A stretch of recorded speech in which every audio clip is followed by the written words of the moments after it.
Hello all, Rick here with a new Starship breakdown. This video is looking into the first forays with the Romulan Star Empire, the bird of prey from the 22nd century. Now, I was sure this class had a name, Tavaro. However, technically the Tavaro was the name given to Star Trek Online's 2400's recommissioning of the class with newer tech. The original from 300 years earlier seems to only have ever been referred to as a bird of prey, although visually identical to the Tavaro. John Eves was tasked with creating the early Romulan vessel, and the first point of inspiration was obvious: the original bird of prey from Balance of Terror. That ship had been designed by Hua Chang.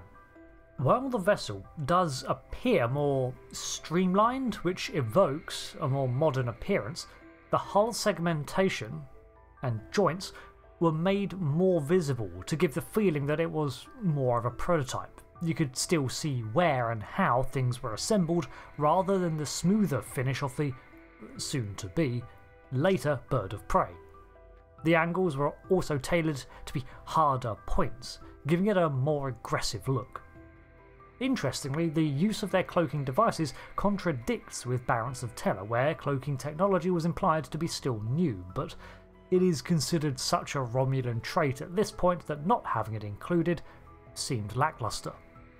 Originally, Eves added a stylised bird to the underside of the BOP too, as did the original one, but this was removed for the Enterprise era show.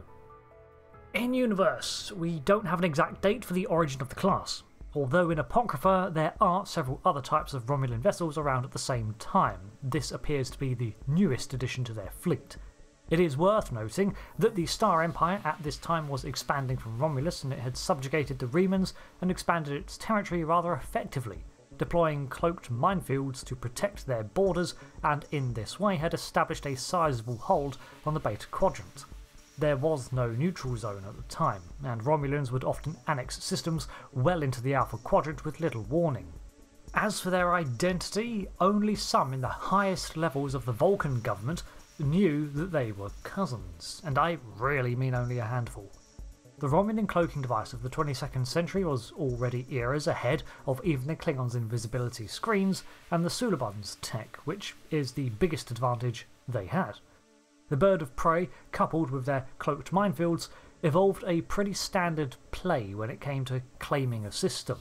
They could study it for a time from a distance, unobserved, then install dampening devices, jam outward communications, and sweep in with wings of these ships.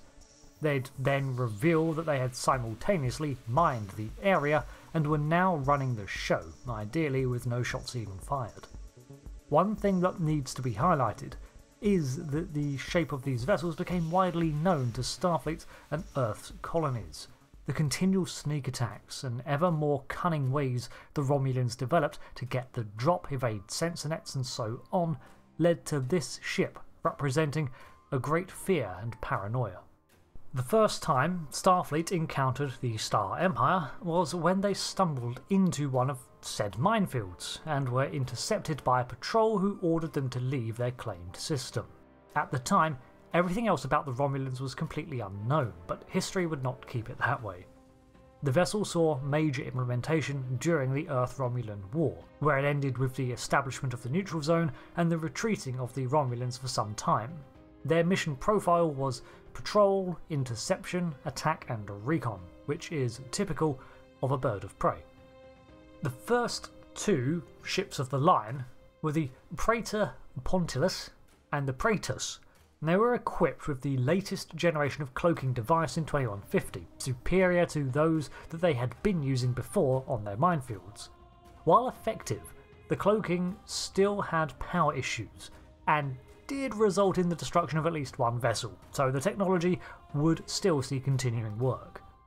This class was created to not only test out the new stealth tech, but also new engine designs. It was the, quote, first non-toroidal warp system they had developed, and it had emerged from the notion of granting the ship more manoeuvrability at warp. The vessel was only 130 metres long, making it around 199 wide and 32 tall. It was also only 6 decks in height. Crew numbers are unknown, but it could operate with 5, and several did hold landing crews for troop deployment. In terms of warp drive, it could only max out at just over warp 5, risking engine failure. Its standard high cruise was 3.9, while its nominal cruise speed was warp 3. This was putting it on par with Starfleet's NX-class starships, but even by the time of the Earth-Romulan War, the NX class was actually pulling ahead in that field.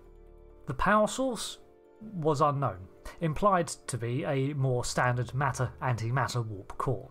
Now eventually they would switch to their singularity reactors, but not in this era. In fact, part of the Romulan War was the desire to procure Vulcan Warp 7 craft to reverse engineer it, a feat they came very close to completing.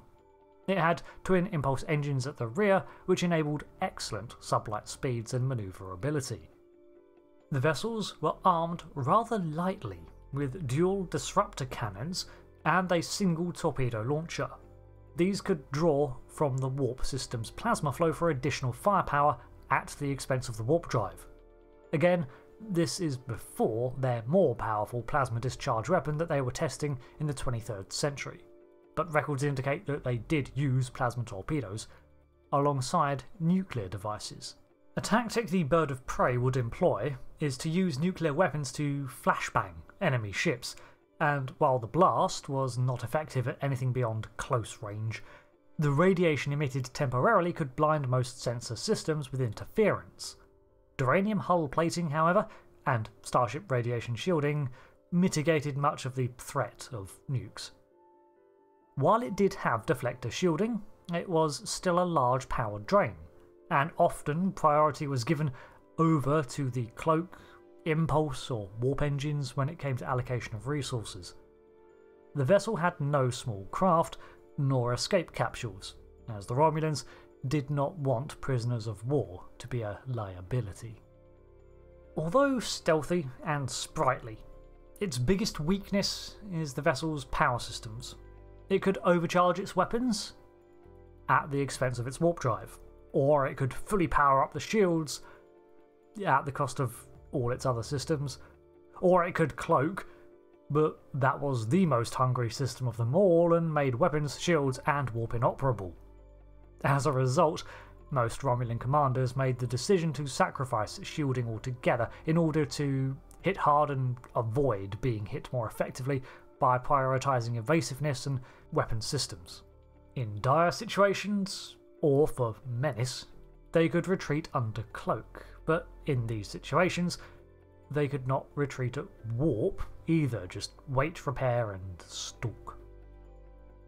An interesting ship that bears all the hallmarks of what the Romulans would become. As power supplies became less of an issue, their next line of Bird of Preys would suffer from the same drawbacks, but they were not as intensive.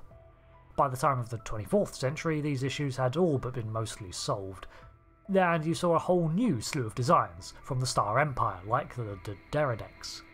Although that had different issues with its cloaking device, you can check out that video for more lore.